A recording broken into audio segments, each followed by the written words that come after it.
সম্পাদক সুন্দর করে সঞ্চালন করছেন, দাদাকে ধন্যবাদ। আজকে পূজা জগৎ পরিষদে আয়োজিত আমাদের জগন্নাথ দেবের রথযাত্রার মত বিনিময় সভা বলেন এবং পরিস্থিতিমূলক সভাগুলো, এই সভার সম্মানিত সভাপতি বীর মুক্তিযোদ্ধা সাংবাদিক শঙ্কর কুমার দে, যিনি বাংলাদেশ পূজা জগৎ পরিষদ নারায়ণগঞ্জ জেলার সভাপতি হিসেবে দায়িত্ব পালন করছেন। আর সবচেয়ে যেটা আমাদের শুনবার, যেটা আমাদের তপনদা বলছিল যে আমি অনেক নাম জীবনে বলেছি, কিন্তু আর কেউ নাম আজকে বলবো না, শুধু টিপু ভাইয়ের নামে বলবো। তপনদা কিন্তু সেই কথাটাই বলছেন। তো যিনি আজকে প্রধান অতিথি হিসেবে এখানে আসন অলঙ্কৃত করেছেন, মহানগর বিএনপির সদস্য সচিব। সদস্য সচিব বললে আসলে এই ওনার আমার এটা ব্যাপকতা পায় না। উনি সেই ছাত্রদল থেকে শুরু করছেন, অনেক কাঠপুর পোড়ায়া, কারণ নির্যাতন, অনেক ত্যাগ তিতিক্ষা করে কিন্তু এই পদে আসীন হয়েছেন মহানগর বিএনপির সদস্য সচিব হিসেবে। এবং আমরা তাকে কখন পাইছি? আমরা কিন্তু তাকে তখনই পাইছি যখন জাতীয় বিপর্যয় নেমে এসেছিল 5ই আগস্টের পর, ঠিক সেই সময় এই টিউ ভাই, সাগর ভাই এবং অন্যান্য রাজনৈতিক নেতৃবৃন্দ তারা কিন্তু আমাদের পাশে এসে দাঁড়াইছিল। তো আজকে এখানে আমাদের যে রথের অনুষ্ঠান, এই রথের অনুষ্ঠানে টিপু ভাইকে যখন বললাম টিপু ভাই আপনাকে এখানে আসতে হবে, টিপু ভাই বললো যে আমি হিন্দুদের এই অনুষ্ঠানে যাব। এই জন্য আমাদের সকলের পক্ষ থেকে টিপু ভাইয়ের জন্য একটা হাততালি। মঞ্চে উপবিষ্ট অনেকের নাম আমি বললে আপনারা বক্তব্য রেখেছেন, আমি আর বললাম না, সময় কেমন হবে। তো সব এখানে আমরা যেটা বলতে চাই যে সিদ্ধিরগঞ্জের থেকে আমাদের কি খোকন ভ্রমণ একটা গুরুত্বপূর্ণ কথা বলছে, যে আমরা রথ অনুষ্ঠানটা যে প্রসাদ বিতরণ করি, বিশেষ করে ইসকনের খানপুর এবং আমাদের দেব যারা আছেন, একটু আপনাদের দৃষ্টি আকর্ষণ করছি। যেমন গত বছর মেট্রোলের এখানে আমরা টিপু ভাই আমরা সবাই কিন্তু ছিলাম, কিন্তু দেখা গেছে যে গাড়ির থেকে যখন প্রসাদগুলি দেওয়া হয় তখন মারা বোনেরা ছোট ছোট সন্তানরা তারা কিন্তু আঘাত পায়। অতএব প্রসাদটা কলা দেন যাই দেন, সেগুলো আপনারা ছিঁড়ে দিবেন না, হরিলুটের বাতাসের মতো দিবেন না। আপনাদের প্রচুর স্বেচ্ছাসেবক আছে, আপনারা যার যার হাতে দিতে পারেন, প্রয়োজনে আপনারা আলাদা আলাদা সবার হাতে নিয়ে নেবেন। তাইলে কি হয়, তাহলে হুড়োহুড়ি পারাপারিটা হয় না। কেননা যে কোনো বিষয়ে কোনো অ্যাক্সিডেন্টাল রিস্ক নেওয়াটা উচিত না, আমরাও সেটা নিতে চাই না। আসলে জগন্নাথ দেবের রথযাত্রা এইটার অনেক মাহাত্ম আছে। মাহাত্মটা কি? এই মাহাত্মটা যদি আমরা বিশ্লেষণ করি, সেদিন জগতের যিনি নাথ ভগবান, সেদিন উনি মর্তে আসে তার যে সৃষ্টি তাকে স্পর্শ দেওয়ার জন্য।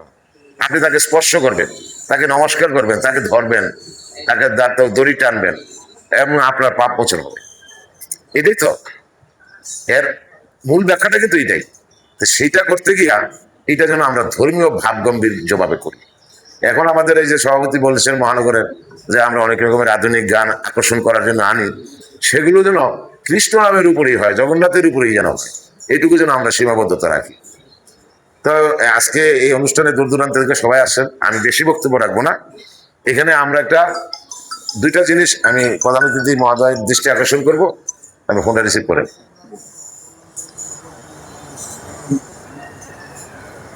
যে আমরা গত বছর অর্থাৎ 5 তারিখের পরে আমরা কিন্তু অনেক অনুষ্ঠান করছি, স্নান করছি, দুর্গাপূজা করছি, রথ করছি, জন্মাষ্টমী করছি, সব কিন্তু করতেছি।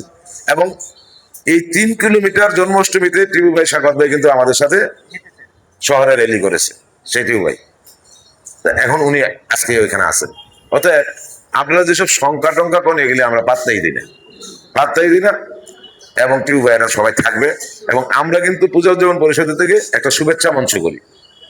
এই শুভেচ্ছা মঞ্চে রাজনৈতিক নেতৃত্বরা এখানে আইসা তাদের দলীয় শুভেচ্ছা জ্ঞাপন করেন। তো আপনারা সময়টা নির্ধারণ করবেন, যেমন আপনার কয়টা বাজে শুরু হবে। যেমন এইবার আমরা দেখলাম আপনাদের যে ক্রাইসিস কমিটির মিটিং, ইসকনের ক্রাইসিস কমিটির মিটিংয়ে কিন্তু আপনাদেরকে একত্রিত করতে পারে নাই। দুর্ভাগ্যবশত ওই ক্রাইসিস কমিটির মিটিংয়ে আমি থাকলে ভালো হতো, কারণ আমরা যদি ইগু করি তাহলে কিন্তু হবে না। এখন প্রশাসনকে আপনারা হেল্প করতে হবে। এখন ইসকন থেকে কিন্তু একটা বেরোবে 2 নম্বর গেটে, চাষারা টোল দিয়ে বড়দের বার্তায় যাবে তাদের রোডম্যাপ। এবং শ্রী শ্রী চৈতন্যদেব মন্দির থেকে এই খানপুর থেকে যেটা বেরোবে, ওনারা আবার চাষারাত থেকে ঘুরে আবার এই মেট্রো রেলের দিক দিয়ে গিয়ে তারপরে কালীবাজার দিয়ে ঢুকবেন নাকি, হ্যাঁ, কালীরবাজার দিয়ে। আপনারা তো নিতাইগঞ্জের দিকে যাবেন না, কালীবাজার দিয়ে নিতাইগঞ্জ, অর্থাৎ স্বর্ণপুর থেকে আবার নিতাইগঞ্জ, রামবাজারও যাবেন। এখন আপনি চিন্তা করেন যে আমাদের এই শহরটা দুইটা রাস্তা, এবং সেদিন বৃহস্পতিবার, এবং আমরা যদি দুইটা বড় মিছিলকে যদি এভাবে, শোভাযাত্রাকে যদি এভাবে শহর প্রদক্ষিণ করাই, আইন শৃঙ্খলা মানুষ বাহিনী যেমন এই কি কয় দেখা যায় পড়বে, তেমনি কিন্তু এই যারা মানুষ চলাচল করতে পারবে না, এটা কিন্তু আমাদের অসুবিধা হবে। তো আমরা চাইবো আমি কালকেই দুই পক্ষের সাথে আমরা বলবো, এবং আমরা প্রশাসনের সাথে বলবো, যাতে এটাকে সুন্দর করে আমরা একটা রোড ইউজ করতে পারি। আর সবচেয়ে আনন্দের বিষয় হলো আপনারা আবার এই গোপালজী মন্দিরে আসবেন, তাই তো? এই গোপালজী মন্দিরে আসবেন আপনারা, আর ওনারা যাবেন বলদেব মন্দিরে। যাই হোক, আমরা ওই জায়গাটা কাউকে বাধা সৃষ্টি করবো না, কিন্তু যাতে সুন্দর সুষ্ঠুভাবে হয় সেই লক্ষ্যে আমাদের নজরদারি থাকবে এবং আমাদের পরামর্শ থাকবে। আশা করি আপনারা মন্দির কমিটি সেই সব পরামর্শগুলি আমাদের গ্রহণ করবেন, এবং এই বিষয়টা নিয়ে আইন শৃঙ্খলা রক্ষাকারী বাহিনীর সাথে আপনারা নোট দিচ্ছেন, আপনারা পুলিশ সুপারকে নোট দিচ্ছেন, ডিসি সাহেবকে দিচ্ছেন, আপনারা দিচ্ছেন, ইস্কন রাধা গোবিন্দ মন্দির আপনারাও দিচ্ছেন। দয়া করে ওই নোটগুলি, রোডম্যাপ গুলি আমাকে একটা কপি দিবেন, কেননা আমিও কিন্তু একটা নোট দেবো, এবং এই যে রুটটা আমরা দেবো, আমি না মানে আমরা যেটা দেবো সেইটা কিন্তু পূজা পরিষদ থেকে এটা সর্বজন বিদিত, অর্থাৎ সবাই যেন এটার মধ্যে অংশগ্রহণ করে, এবং সবাই যেন আমরা চেইন অফ কমান্ডে থাকি। এটা সবার জন্য, কেননা শান্তি এবং শৃঙ্খলাটা আমাদের খুব জরুরি। তো এই বিষয়গুলোকে খুব আমরা নজরে রাখবো। আর কেউ বলছিলেন এখানে বর্তমান দেশের সাম্প্রতিক সম্প্রীতি এবং একটা গোষ্ঠী, এবং কেউ আমাদের রাম মন্দির নির্মাণ নিয়ে, রামের আবক্ষ মন্দির তৈরি নিয়ে বাংলাদেশে সাম্প্রদায়িকতা উস্কানি দিচ্ছে। আমি আপনাদেরকে আশ্বস্ত করে দিতে চাই, বর্তমান সরকার, মাননীয় প্রধানমন্ত্রী জননেতা তারেক রহমান সাহেব, তার সাথে কিন্তু আমাদের নেতৃত্বের সমস্ত উপরের নেতৃত্বে কেন্দ্রীয় নেতৃবৃন্দরা সবসময় কিন্তু যোগাযোগ রাখছে, মিটিং করছেন, এবং এইসব নিয়ে উনি আমাদেরকে নির্ভর থাকতে বলছেন, দুশ্চিন্তায় যাতে না আমরা আসি, এবং মাঠ পর্যায়েও তাদের নির্দেশনা আছে যেটা এই আজকের প্রধানমন্ত্রী সাহেব বলবেন। তো ওগুলি নিয়ে আমরা চিন্তা করি না। আমাদের ধর্মীয় যে অধিকারটুকু, এই অধিকারটুকু আমরা থাকবে, এবং নাঙ্গলবন্দে আপনারা পরের দিন করবেন, এবং সারা ডিস্ট্রিক্টের চিত্রটা আমার কাছে আছে, সেই চিত্র অনুযায়ী আমরা ব্যবস্থা নিয়ে প্রশাসনের সাথে আমরা বলবো। অতএব আপনারা যারা আজকে কষ্ট করে আসছেন দূর দূরান্ত থেকে, যদি রথের মিটিংটা আসলে নারায়ণগঞ্জে 6টা মন্দিরের রথ হয়, কিন্তু আমাদের তো যেহেতু জেলার থেকে মিটিংটা, এই জন্য আমরা অনেক জায়গার থেকেই জায়গার থেকে লোক আসে, তারা প্রতিনিধিরা আসছে, কষ্ট করে বক্তব্য রেখেছে।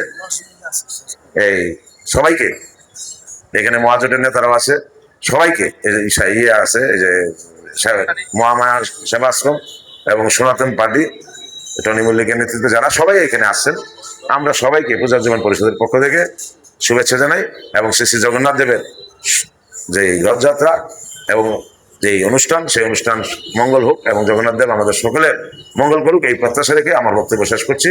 সবাই ভালো থাকবেন, সবাইকে নমস্কার।